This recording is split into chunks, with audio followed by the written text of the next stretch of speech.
देखो tough condition में अब जो क्रिकेट एक्सपर्ट्स हैं भाई वो बताते हैं ना कि जी देखो इसका पैर ऐसे गिरा, इसका हाथ ऐसे गिरा।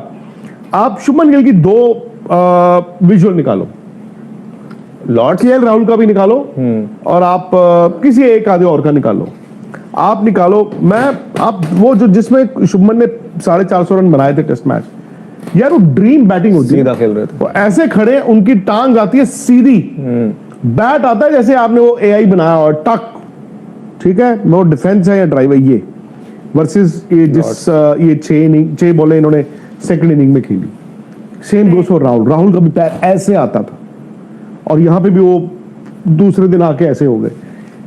तो ये निखिल की बात तो सही है, आप क्यों चाहोगे कि इंडिया को आप दे दो कि जाओ बट राजकोट में खेलो। हाँ, बट इंडिया के लिए तो प्रॉब्लम हो रही है ना सर। दूसरी इंडिया नहीं, इंग्लैंड ने गलती की यस पहले 2 टेस्ट मैच में, क्योंकि उनको शायद ये लगा होगा कि इनकी तो आधे से ज्यादा बैटिंग इनएक्सपीरियंस नहीं, वो आपकी बॉलिंग से डरे हुए। दूसरी पर एक और चीज बताऊं, बॉलिंग का भी है। अगर मैं फ्लैट पिच देता हूं, मैं इंग्लैंड के नजरिए से देखा, फ्लैट पिच देता हूं, आप मैं मानता हूं इंडिया की बॉलिंग बेटर है, तो वही है ना, फ्लैट पिच पे इंडियन बॉलर समझ जाएंगे कैसे विकेट निकालनी है। इंग्लैंड के कार्स और वो नहीं कर पाएंगे, पर जैसे ही आप थोड़ी गंदी पिच दोगे तो बॉलिंग भी बराबर कर दिया आपने। अब टप्पे पे जिसने डाल दी उसकी विकेट है। अच्छा, मैं एक और चीज आपसे जानना चाहता हूं, बताना, आकाशदीप इस मैच में बड़े ऑफ से दिखे, क्यों?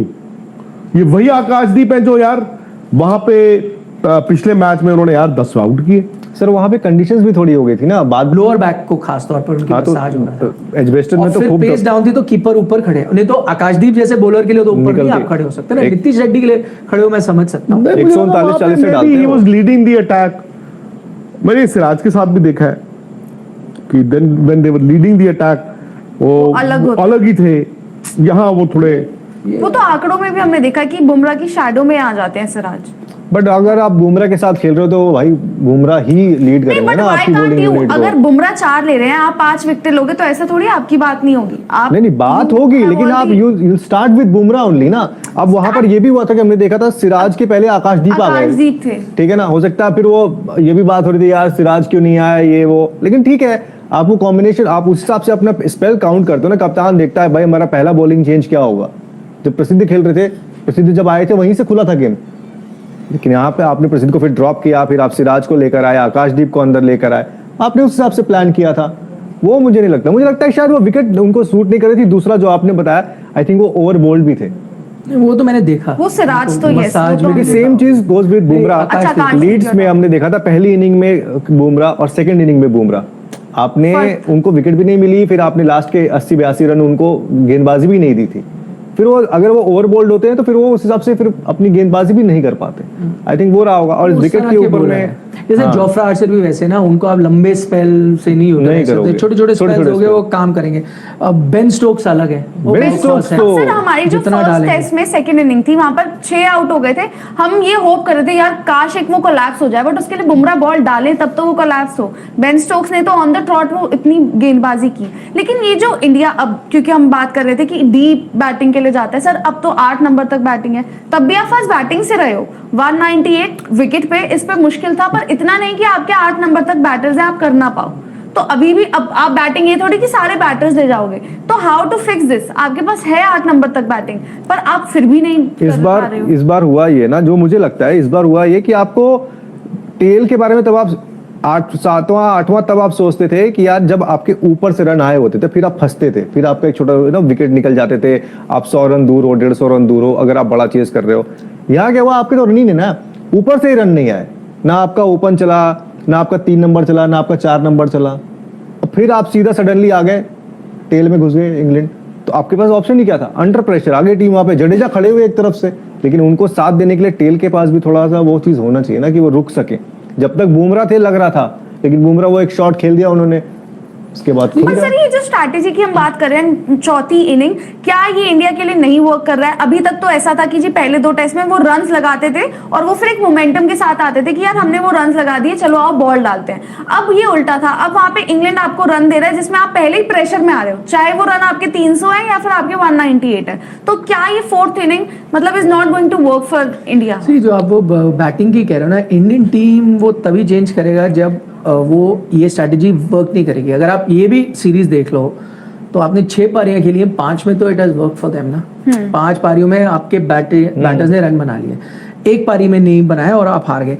तो वो माइंडसेट आप मेरे से पूछोगे तो मैं तो हमेशा वही मानता हूँ कि भाई 7 तक बैटिंग ठीक है, आप लेके गए हो, बाकी आप आउट एंड आउट बॉलर रखो। और यही फिलॉसफी, मतलब मैंने विराट कोहली का एग्जांपल दिया, वो छोड़े बाकी टीमें भी देखो ना भाई, ऑस्ट्रेलिया चाहे जो भी है, वो 3 फास्ट बॉलर एक नेथन लायन ही खेलते हैं, 4 बॉलर ही खेलेंगे उनको पता है 4 बॉलर है इनफ, आई डोंट नीड अब कि भाई कैमरन ग्रीन हो या ना हो, कोई फर्क नहीं पड़ता, वो ओवर दे या ना, मेरे 4 ही करेंगे। बैटिंग भी मेरी वहां तक है, जो भी है कैरी करेंगे वहां पे batting. Long time Indian cricket का भी नहीं चाहिए मुझे।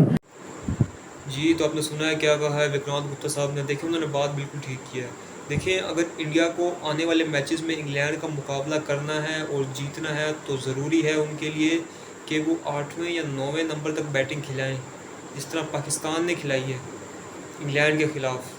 2024 अक्टूबर में जो टेस्ट मैच हुए थे पाकिस्तान में, पाकिस्तान की बैटिंग लाइन 9वें नंबर तक थी और जो स्पिनर थे वो भी अच्छी खासी बैटिंग करते थे। और दूसरा ये कि जब मोहम्मद सिराज बॉलिंग पे आए तो उनका कम्बिनेशन बनाया जाए।